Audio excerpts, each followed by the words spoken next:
Good morning six class. हम पढ़ रहे थे chapter number 9 form and movements of animal. तो पिछली क्लास में हमने लिम्स तक डिस्कस किया था, उसके आगे से हम आज पढ़ेंगे। तो आज का हमारा पहला टॉपिक है joints. A place where two और more bones meet is called a joint. तो वह जगह जहां पर दो या दो से ज्यादा हड्डियां आकर मिलती है उस जगह को हम जॉइंट कहते हैं। The different movement in our body are because of the presence of joints between different bones. तो हमारी बॉडी के अंदर जो डिफरेंट टाइप की मूवमेंट्स होती है वो जॉइंट की वजह से होती है। जैसे हमारी ये जो आर्म की जो लिम्ब जो हमने पढ़ी थी, हमारी आर्म है, तो इसको अपर आर्म और लोअर आर्म में डिवाइड किया गया है। तो यहाँ जो दोनों जो हड्डियां होती है, हमारी जो दोनों बोन्स है, वो यहाँ पर आकर मिलती है। तो ये क्या हो गया, एक जॉइंट हो गया। तो इसकी हेल्प से हम क्या कर सकते हैं, हमारी बॉडी को मूव कर सकते हैं। जैसे हमारे यहाँ एल्बो में एक जॉइंट है, तो हम इसको अपसाइड डाउन इसको रोटेट कर सकते हैं। किसकी वजह से, जॉइंट की वजह से। The bones are held together at the joint by a strong elastic band called ligament। तो ये जॉइंट, जहां पर जो जॉइंट होता है, जहां पर दो हड्डियां जुड़ी होती है, ये किसकी वजह से होती है, यहाँ पर एक इलास्टिक बैंड की तरह एक हमारे शरीर में पाया जाता है, जिसको लिगामेंट बोलते हैं। क्या बोलते हैं, ligaments.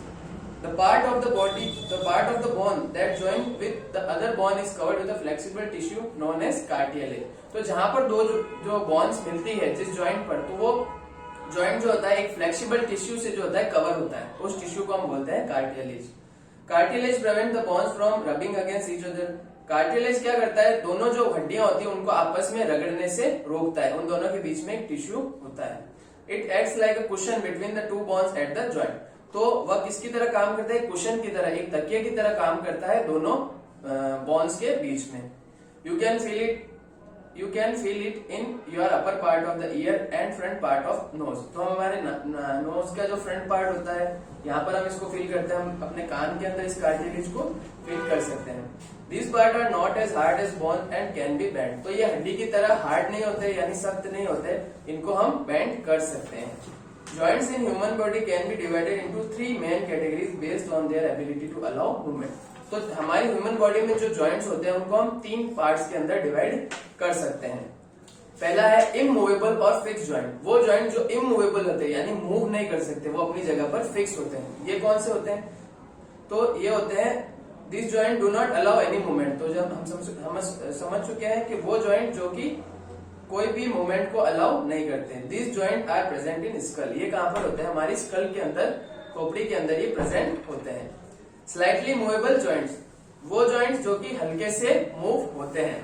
These joints allow only bending and rotation। ये जो जॉइंट्स होते हैं सिर्फ बेंडिंग और रोटेशन को अलाउ करते हैं। For example joints present between the vertebrae और द बैकबोन। यानी हमारी वर्टिब्रे में जो हमारी बैकबोन है उसके अंदर जो वर्टिब्रे होती है, यानी हमारी रीढ़ की हड्डी, ये सिर्फ हमें मूव करती, हल्का सा स्लाइटली मूवेबल होते हैं, ज्यादा मूव नहीं करते, स्लाइटली मूव कर सकते हैं। जैसे हम हमारी रीढ़ की हड्डी में हम आगे तो झुक सकते हैं, लेकिन हम पीछे इतना नहीं झुक सकते।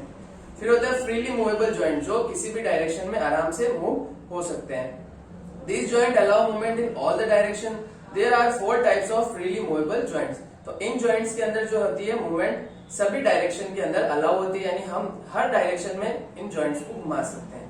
तो ये भी there are 4 types of freely movable joint. तो फ्रीली मूवेबल जो जॉइंट्स होते हैं, जो किसी भी तरह से जो है मूव कर सकते हैं, उनको हम 4 पार्ट्स में डिवाइड करते हैं। पहला होता है बॉल एंड सॉकेट जॉइंट, दूसरा हिंज जॉइंट, तीसरा पिवोट जॉइंट और चौथा है ग्लाइडिंग जॉइंट। तो सबसे पहले हम पढ़ेंगे बॉल एंड सॉकेट जॉइंट के बारे में।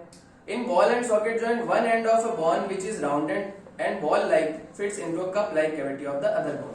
बॉल और सॉकेट जॉइंट में क्या होता है कि जो एक हड्डी का जो सिरा होता है, जो उसका टॉप होता है, वो एक गोल आकार में होता है, बॉल की शेप में होता है। दूसरी जो हड्डी होती है उसका उस बॉल की जो शेप होती है उसको फिट करने वाला सॉकेट की तरह होता है।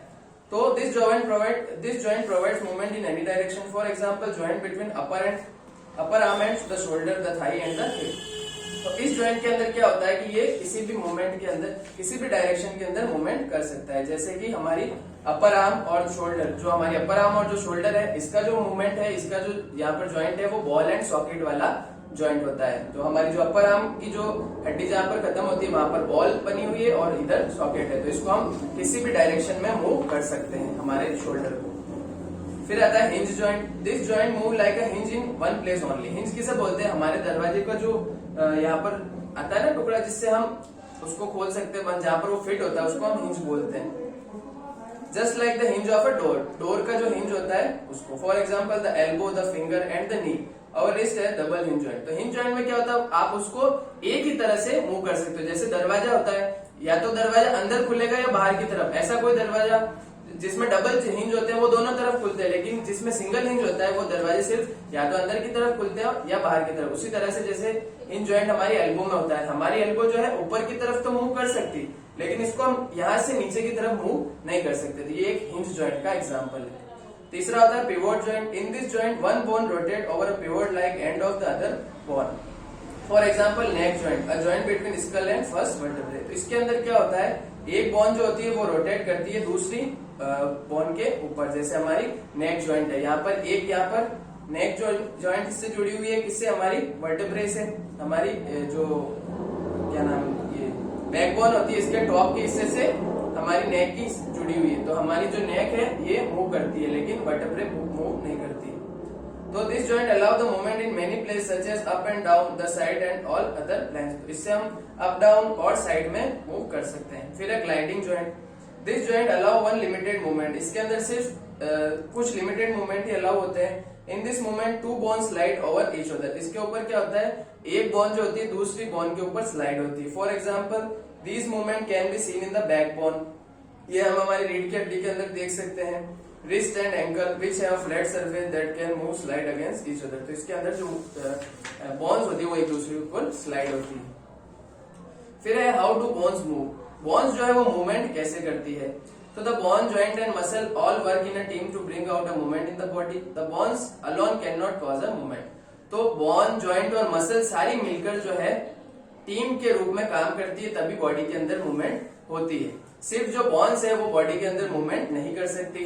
It is in fact muscles are there that make a bone to move. तो मसल की हेल्प से जो होती है बोन्स मूव करती है।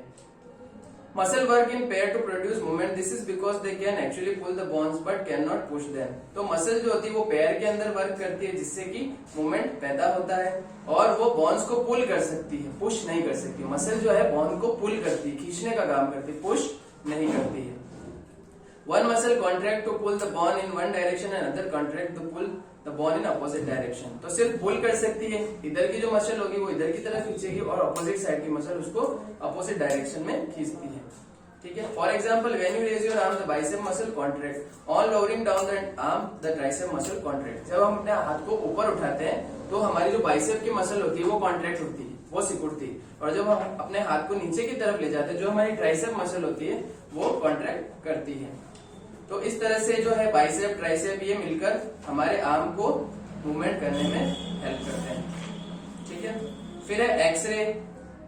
अ German physicist William Conrad Roentgen discovered X-rays in 1895। तो इस वैज्ञानिक ने जो है एक्सरे की खोज की थी। He received first Nobel prize in physics in 1901 for his discovery. उसको अपने इस डिस्कवरी के लिए नोबेल प्राइज भी मिला था। Roentgen found that this new ray was able to penetrate even the click walls of his laboratory. X-rays are now useful almost in medical laboratory and hospital to diagnose a disease or a fracture. तो उन्होंने जो है, इस scientist ने जो है अपने lab के अंदर ऐसी रेज का आविष्कार किया था जो कि ह्यूमन बॉडी के अंदर के स्ट्रक्चर को खींच सकती है। तो आज हम नॉर्मली बहुत यूज करते हैं। तो यहाँ पर आपका चैप्टर खत्म होता है, और इसके जो क्वेश्चन आंसर है मैं आपको ग्रुप के अंदर प्रोवाइड करता हूँ। आपको इस चैप्टर का काम करना है। ठीक है, थैंक यू।